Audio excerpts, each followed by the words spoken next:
if we look at truth, so here's our scale of infinity, which was impossible to achieve. Here's where we start with no knowledge at all, if we're talking about knowledge of truth. So let's say this is a scale of truth where God knows everything in the universe that there is to know, and we at the beginning know very little. You can see that when we grow in truth to get to a certain scale, if you like, of truth, there is never really going to be a time when we can say we know all the truth, because there is always something more to know. And we've got to get used to that. But a lot of people don't like that concept from an emotional perspective. What they want to do is feel that they should know everything. That's what they want to do. And so when they get to that stage, they then have a tendency to start believing they know everything, when really they know very little in comparison to the total truth. So my knowledge of truth at the moment is very, very limited. And I suggest to you that every single being other than God's knowledge of the truth in the universe is also very limited. All we can do is approach more and more truth. And this is one of the qualities of divine truth. So if we just write that down, one of the qualities of truth, this is God's truth now that we're talking about, is that it's infinite. That being the case, it is impossible for us to ever know everything that God knows. And it will be impossible for us to ever know everything that God knows. The key is to seek more truth and still gain knowledge, and therefore you'll have a smoother life. But at the end of the day, you can't expect you're ever going to know everything, because only God knows everything. And God's an infinite being. For us to know everything, we would have to be the same kind of infinite being that God is. And we are not. We have certain finite qualities that we can only improve by receiving things from God. Does that make sense? So we can only improve our ability to absorb truth, for example, by receiving love from God and also starting to feel that love in operation in our day-to-day life. And then we start to be able to be very cut and dried, very firm about what is truth and what is not. But that being the case, one of the qualities of divine truth is this infinite capacity to grow. Now, if you look at most religions on earth, and including things like the Bible, most of them say that there's no more truth other than this. Now, for that to be true, God's truth would have to be finite, which is actually a physical impossibility. So they're actually putting forward an explanation that they think is logical, but actually contains no logic, because they themselves often say that God is an infinite being. So how can on one hand God be an infinite being, which would mean that God's truth would be infinite in its nature, and on the other hand, a book such as a 1,000-page Bible contain all of the truth? It's a physical impossibility. So all we can say about all of these books are they contain some truth. They also, many of them, contain some error. And the reason why they contain some error is because most of the time there was a spirit in the spirit world, a person, a man or a woman, who channeled the material to people on earth, right? They sent the material via certain communication methods to a person on earth. The person on earth wrote it down. Now, you can see straight away that there's already a number of problems with that process if we're talking about truth.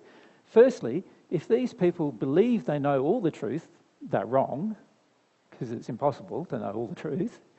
And then if they channel that to this person who then believes they must have known all the truth, they're wrong, because it's impossible.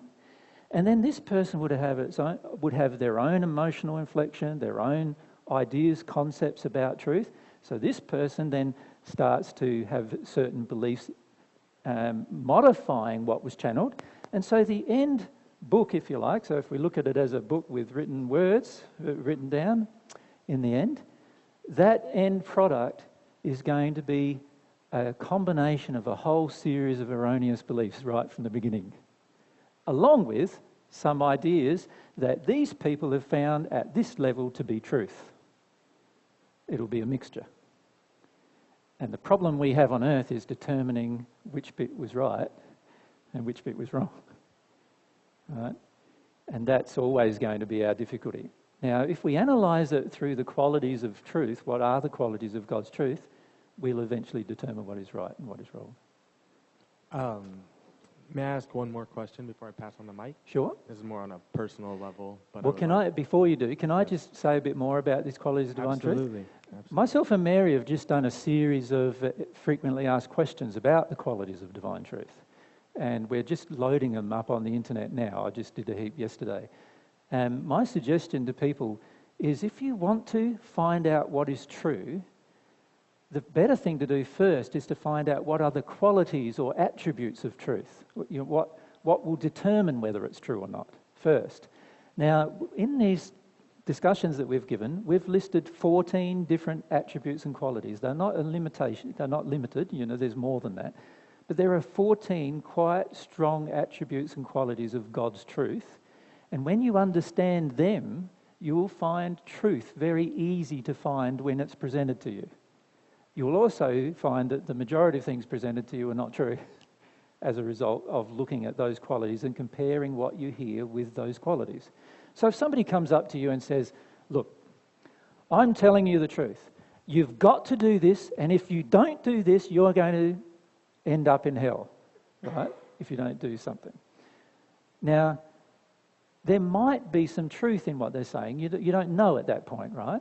But if you look down the qualities of divine truth and ask yourself, well, does that meet this quality? Does that meet that quality? Is this, and you compare it with the qualities, you will find that there are certain things you could discard in that statement, but certain things that might be true in that one statement.